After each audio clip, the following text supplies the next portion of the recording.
तो दोस्तों UCO bank ने अपने क्वार्टर 2 के नंबर को डिस्क्लोज कर दिया। देखते हैं क्या है क्वार्टर 2 के नंबर्स के अंदर। डाटा लाख्स में है, मैं आपको क्रोज में बता रहा हूँ।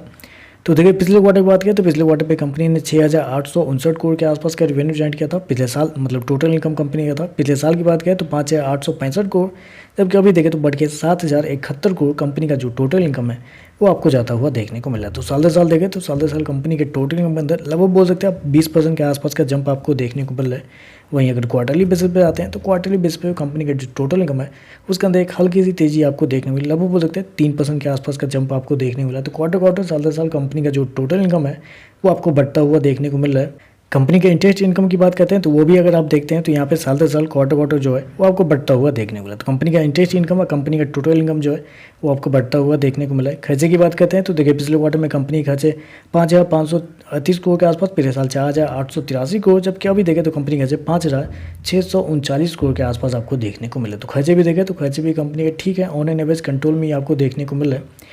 चलिए कंपनी का प्रोविजन क्या है वो देखते हैं। तो प्रोविजन के रूप में देखें तो पिछले क्वार्टर में कंपनी 458 करोड़ गवाए थे, पिछले साल 342 करोड़, अभी देखें तो 492 करोड़ के आसपास आपको देखने को मिले। तो कंपनी का प्रोविजन देखें तो कंपनी का प्रोविजन आपको बढ़ता हुआ देखने को मिला, जो कि थोड़ा सा नेगेटिव है, क्योंकि साल दर साल कंपनी का जो प्रोविजन है वो एक हाई मतलब एक बड़े अमाउंट में आपको जंप होता हुआ देखने को मिल रहा है, लगभग 47% के आसपास। चलिए कंपनी का प्रॉफिट क्या निकलता है वो देखते हैं। तो देखिए पिछले क्वार्टर की बात करें तो पिछले क्वार्टर में कंपनी 550 करोड़ के प्रॉफिट थे, पिछले साल 401 करोड़, अभी देखें तो बढ़ के 602 करोड़ के आसपास कंपनी का जो प्रॉफिट है वो आपको जाता हुआ देखने को मिला। तो साल दर साल देखें तो साल दर साल कंपनी के प्रॉफिट के अंदर एक अच्छी खासी तेजी आपको देखने को मिल रही, लगभग बोल सकते हैं 50% के आसपास का जंप है कंपनी के प्रॉफिट के अंदर साल दर साल। वहीं अगर क्वार्टरली बेसिस पर आते हैं तो क्वार्टरली बेसिस पर भी कंपनी का प्रॉफिट के अंदर 9% के आसपास की तेजी आपको देखने को मिले। तो कंपनी का प्रॉफिट देखें तो एक अच्छे खासे अमाउंट में आपको साल दर साल क्वार्टर बढ़ता हुआ देखने को मिल रहा है। आपका ये भी कहना होगा कि कंपनी के रेवेन्यू तो मात्र 20% बढ़े हैं, ऐसे में कंपनी का प्रॉफिट कैसे इतना ज़्यादा बढ़ सकता है जब कंपनी का प्रोविजन भी आपको बढ़ता हुआ देखने को मिला। फिर तो बेसिकली देखिए इसके पीछे रीज़न आप कर सकते हैं कंपनी के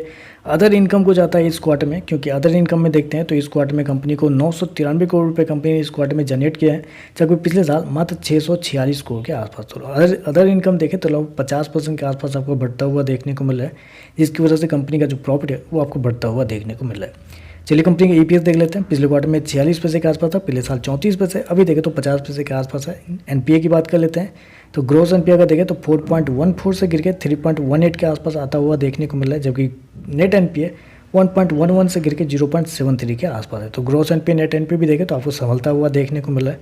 तो ओवरऑल अगर देखा जाए तो हर एंगल पे कंपनी के नंबर बेहतर आपको देखने को मिले। कंपनी का टोटल इनकम बढ़ता हुआ देखने को मिला है, कंपनी के प्रॉफिट भी आपको बढ़ते हुए देखने को मिला। एनपीए के अंदर भी एक अच्छा सुधार है। बस एक ही चीज़ कंपनी के थोड़े से कमजोर देखने को मिल रहा है, वो है कंपनी का प्रोविजन, क्योंकि प्रोविजन देखें तो साल दर साल डबल होता हुआ देखने को मिल रहा है। तो चलिए बस आज के लिए बस इतना है। वीडियो पसंद आए तो लाइक कीजिएगा, साथ में साथ चैनल को सब्सक्राइब जो कीजिएगा। धन्यवाद।